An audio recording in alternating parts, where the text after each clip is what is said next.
This is Danny from Dance English. Jadi teman-teman, tahun ini sebelum puasa ya, saya berkesempatan untuk pergi ke kota Sijunjung. Mungkin kalian baru pertama kali mengenal apa sih Sijunjung itu. Waktu itu juga aku baru tahu ya, karena saya dan beberapa dengan teman-teman satu tim ya dari lembaga tempat saya mengajar, Trust English School, itu kami mendapatkan project untuk mengajar di salah satu SMA dan SMK di kota Sijunjung. Kota Sijunjung ada di Sumatera Barat. Kalau nggak salah dari kota Padang itu mungkin kalau perjalanan naik mobil ya itu bisa 2-3 jam. Nah, singkat cerita, akhirnya saya dan tim berangkat. Waktu itu kami tiba di Padang ya, jadi Bandara Padang. Sampai di bandara dijemput oleh saudara dari rekan kami. Lalu kami disambut dengan baik sekali. Kami istirahat bentar, sholat, habis itu makan. Setelah itu kami melanjutkan perjalanan ke kota namanya Sungai Tambang. Jadi bisa dibayangkan itu ternyata medannya itu wow, luar biasa ya. Dari kota Padang itu naik gitu seperti di gunung. Setelah itu kami menginap di Sungai Tambang. Tempatnya agak jauh ya dari kota karena itu memang area perkebunan kelapa sawit. Nah, kami bermalam di situ. Lalu esoknya kami berangkat ke Sijunjung. Di situ kami sudah tiba. Lalu kami persiapan nih, jadi mulai dari tempat tinggal, kos-kosan. Karena kalau tidak salah saya dan tim saya mengajar di sekolah berbeda. Jadi 2 orang mengajar di SMK 2 kalau nggak salah. Dan saya dan teman saya, Mr. Fajar, itu mengajar di SMA 1 Sijunjung. So here's the school, everyone.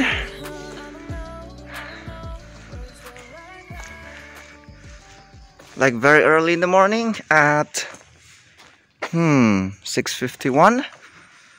And we are greeted by, oh, by the way, that's the, what do you call it, gazebo? Cottage? What is it? And here's the morning mist. So mystically mysterious. And we are ready to start the class today. This is Sijunjung Senior High School 1, everyone.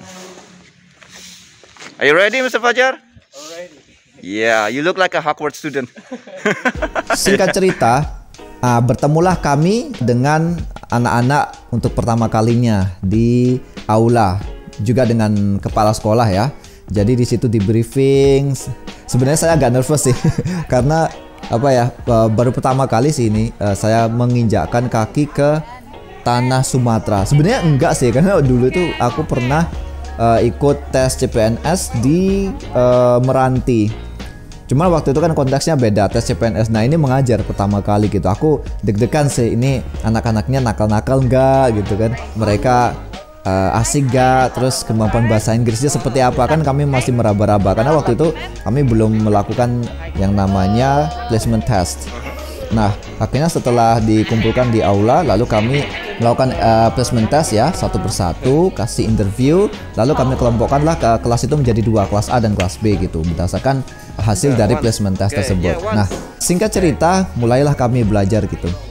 Kesalahan saya adalah di hari pertama saya dan Mr. Fajar, saya mengajak Mr. Fajar sih lebih tepatnya untuk menggunakan full bahasa Inggris karena saya berpikir seperti ini, saya ingin menunjukkan bahwa ini loh the right method ya, maksudnya metode yang bisa membawa mereka untuk menguasai bahasa Inggris dengan cepat. Saya lupa bahwa saya tidak memberikan introduction di awal, jadi kita kayak gini-gini ya gitu. Bahkan pengenalan di hari pertama kelas itu kurang dalam gitu. Jadinya ada beberapa anak yang akhirnya mengundurkan diri. Sorry banget guys, bukan bermaksud memberi tekanan kalian, tapi itu cuman ini sih memberikan kalian pengalaman baru bahwa oh ternyata kelasnya seperti ini gitu. Sebenarnya itu nggak masalah sih kalau misalkan itu kalian ngikut ya. Hari pertama memang bingung, tapi kedua ketiga pasti akan terbiasa gitu. Cuma mungkin ada beberapa orang memang yang beranggapan bahwa oh saya masih beginner, saya nggak bisa kalau bahasa Inggris full gitu. Dan itu perlu dikomunikasikan di awal. Lesson learned. Oke, next. Ada satu tantangan ya yang kami hadapi di Si Junjung itu bahwa ada permintaan dari sekolah bahwa anak-anak diupayakan agar bisa khotbah dalam bahasa Inggris. So you can imagine that. Aku itu backgroundku adalah pure guru bahasa Inggris ya gitu. Aku nggak dari pondok pesantren guys. Jadi aku putar-putar otak gimana ya caranya gitu ya. Akhirnya yang aku lakukan adalah aku mengajari mereka metode-metode public speaking yang paling awal, yaitu minimal berdiri, introduce yourself ya. Setelah itu lalu mereka saya ajari dikit-dikit, saya kasih narasi yang umum lah. Waktu itu kalau nggak salah tentang puasa kalau nggak salah, karena waktu itu kan menjelang bulan puasa. Jadi saya kasih dikit-dikit. Jadi saya bikinkan narasi ya, 1 halaman, dikit banget. Lalu saya latih mereka untuk membaca dan menghafalkan ya, dengan pergerakannya, dengan performance mereka di depan gitu satu persatu. Dan alhamdulillah akhirnya itu bisa membuat mereka sampai jadi gitu. Maksudnya dari awal sampai akhir itu mereka bisa perform gitu. Itu yang saya lakukan di kelas khutbah. Sebelumnya saya sampaikan bahwa saya dan tim saya, Mr. Fajar, yaitu menata gitu. Jadi bikin jadwal jam sekian apa aja, jam sekian apa aja. Mungkin teman-teman bisa lihat nanti ya untuk jadwalnya. Saya upload itu kalau nggak salah 1 sampai 1 jam setengah. 1 jam setengah kayaknya.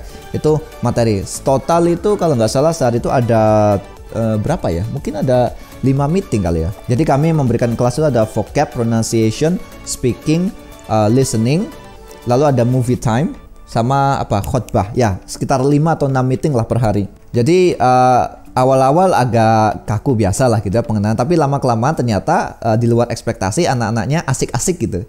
Mereka bisa mengikuti dengan baik untuk pelajarannya. Setelah itu ada masalah lagi, yaitu ada salah satu muridku itu yang dia pingin pindah gitu. Ya udahlah, nggak apa-apa aku pindahin, karena mungkin dia kalau nggak salah waktu itu kelas 3, sementara anak-anak yang lainnya itu kelas 2.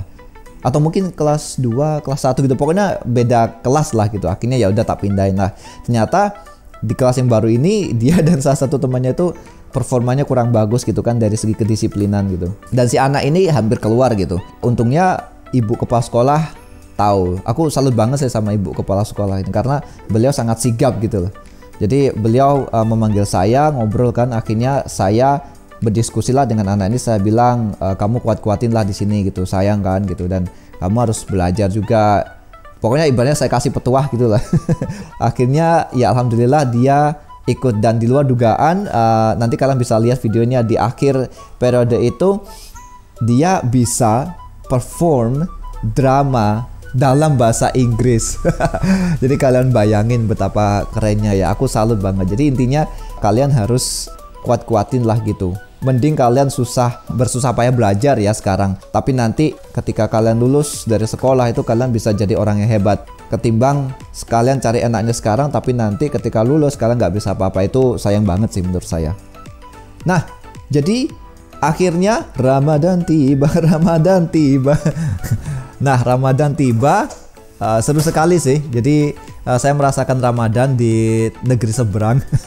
Terharu sih aku. Di situ depan masjid itu ada satu masjid gede namanya Masjid Istiqlal, tapi bukannya di Jakarta ya. Jadi di Masjid Istiqlal itu setiap hari itu kami berbuka bersama gitu. Jadi pengurus masjid dan warga sekitar itu saling bantu untuk membuatkan makanan, baik itu berupa takjil maupun makanan berat ya, untuk berbuka puasa setelah sholat maghrib dan sebelum sholat isya dan tarawih ya.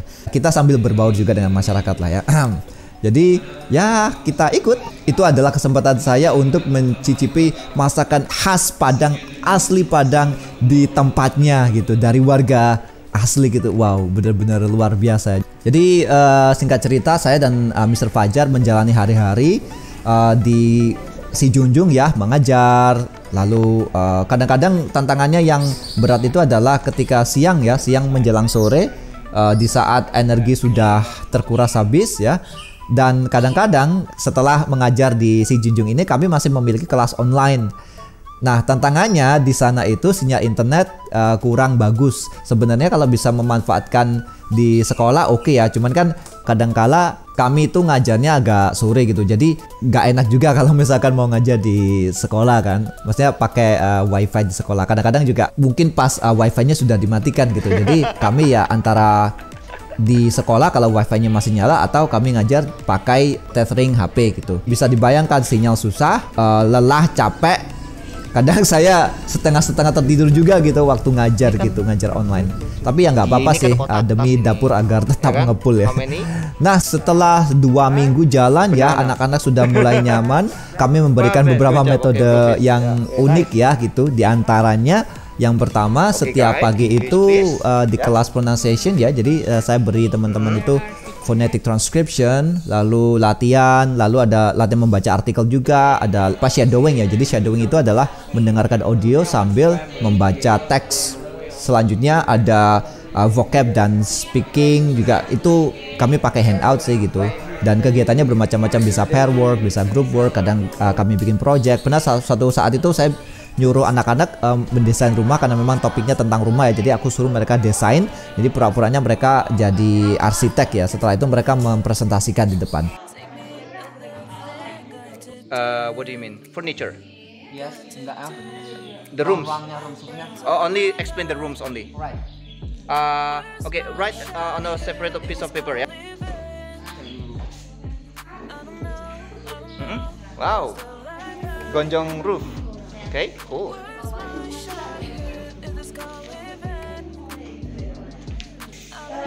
We have 3 floors.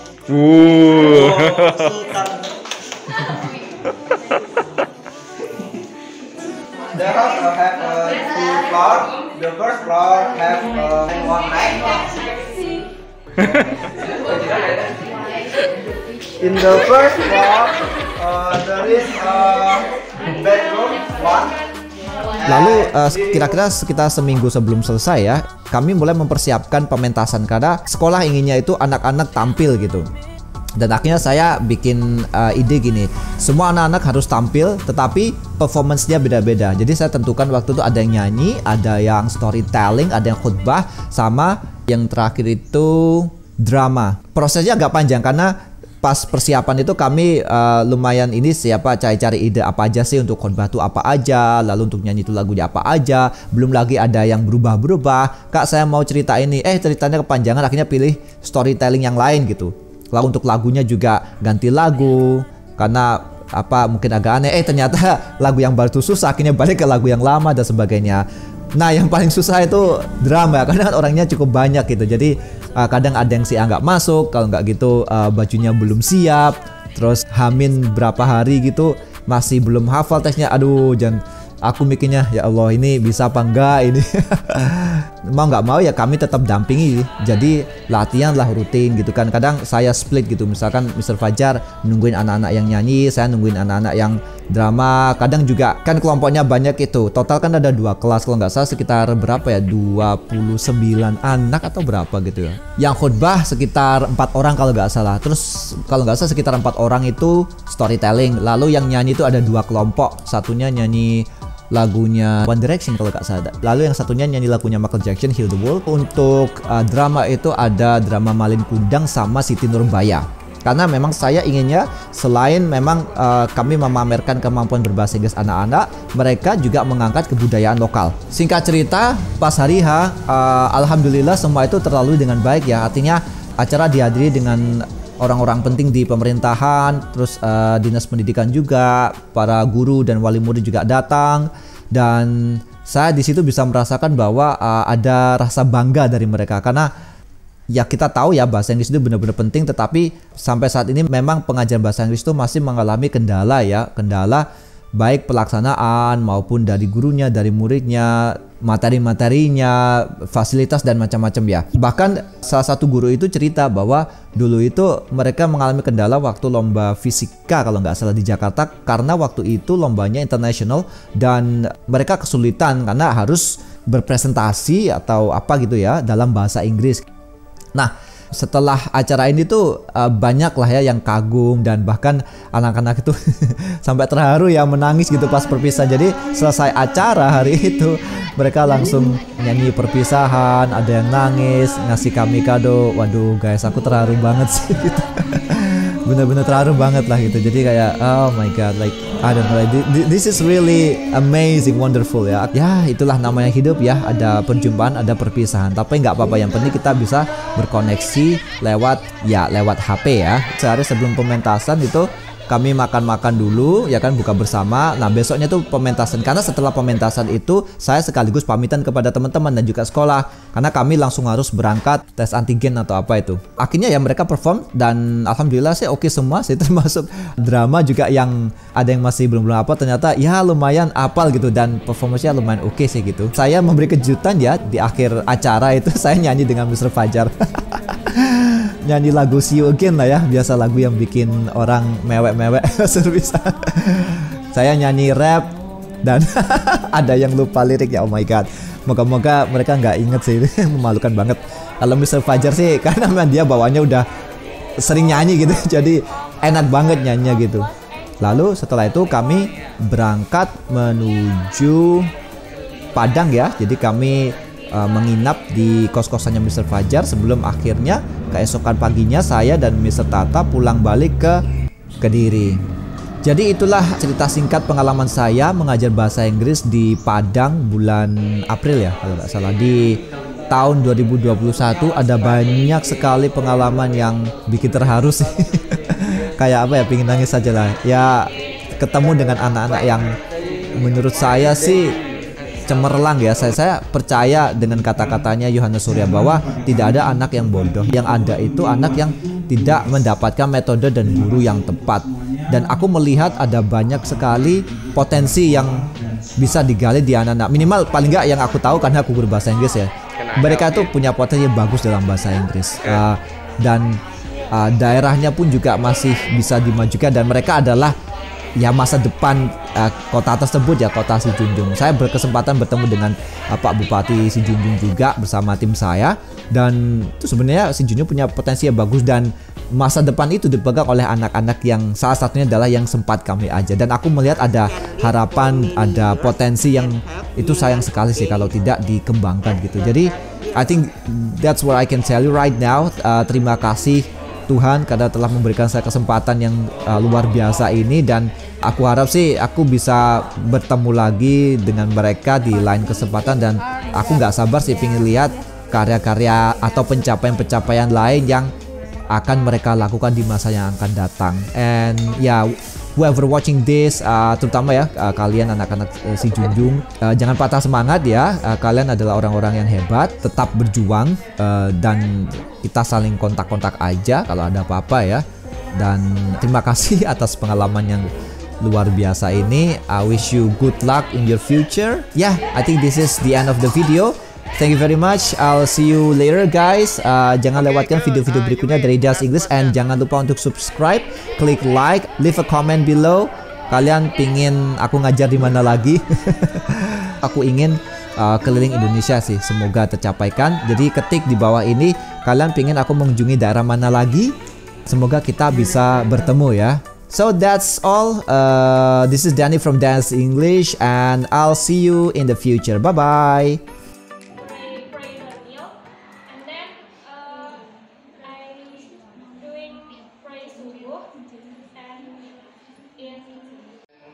After that, I wash my face and take a pre-dawn meal with my family.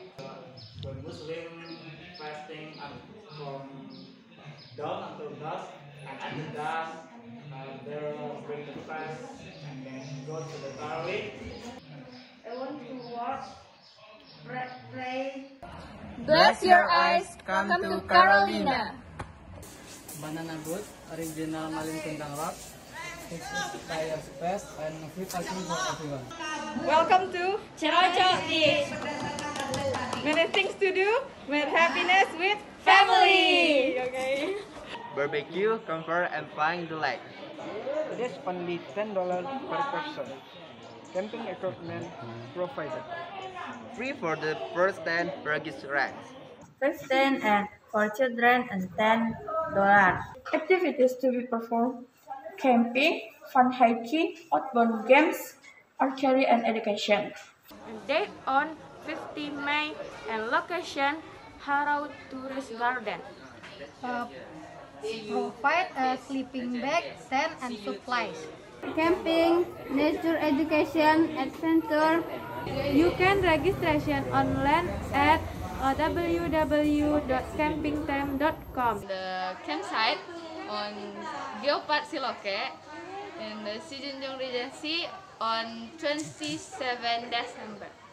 And fee $10 and activity, family, entertainment, and friend. There are 7 methods of fasting. Number 1, fasting is the way to plenty of taqwa. 2, fasting prevents from torments of hell. 3, fasting also intentions on the judgment day. While the child buffalo was looking for other buffalo adder, its sharp horns pierced the other buffalo's stomach and killed the other buffalo. Make it better place.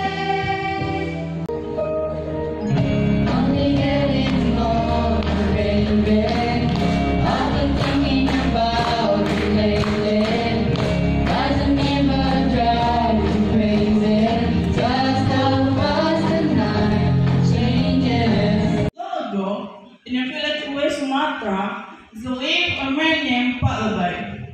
One day, he received an invitation to a party from two rich people, which was held on the same day and time. Oh believers, fasting is prescribed for you, and it was foreknown for you. So perhaps you will be conformed to Allah. Surah Al-Baqarah, verse 102. At the end of Ramadan, we celebrate a festival called Idul Fitr, or in Indonesian we call it Idul Fitri. Idul Fitri consists of 2 words, namely Eid and Fitr, and each of these words has its own meaning. First, Eid. Some say that it comes from the word Ada yang Udu, which means to return. But there are also 2 sutras that is Eid as of this day, or day breaking the fast. Al Fitr is among the most weighed by Muslims because it is a charity day where we have been fast for 1 month and do our prayer at the mosque.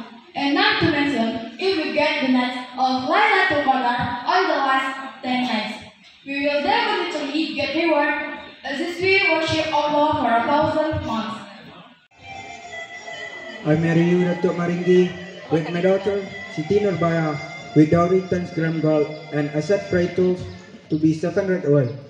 I accept Siti Nurbaya binti Sulaiman in dowry cash. Deal?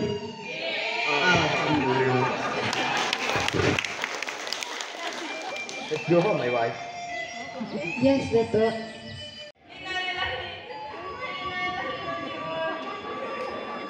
Datuk Maringgi heard the news that Siti wanted to go to Jakarta together with Samsul. I'm here to take revenge did to Siti Nurbaya. Oh, dare you challenge me? That's true. Ready for my attack.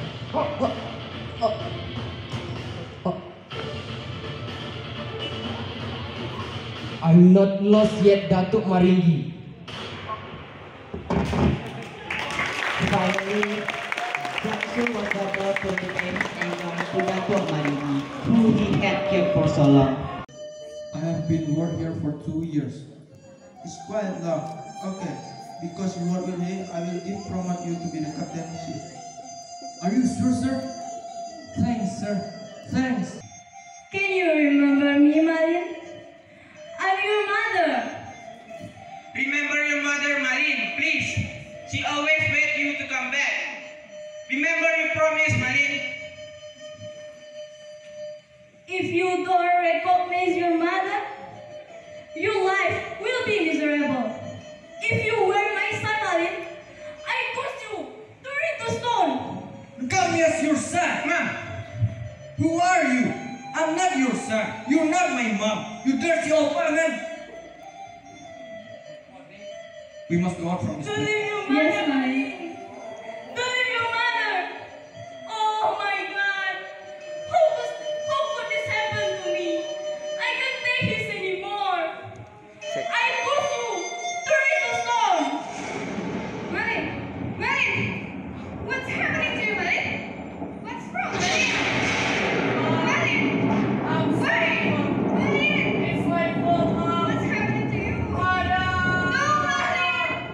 I'm married to Officer Scott, where he was to his mother. Sit there and kiss my sunk down to the bottom of the sea. That happens if we are rebellious to our parents, especially to our mother. Oh, I'll tell you when I see you again. When I see you again.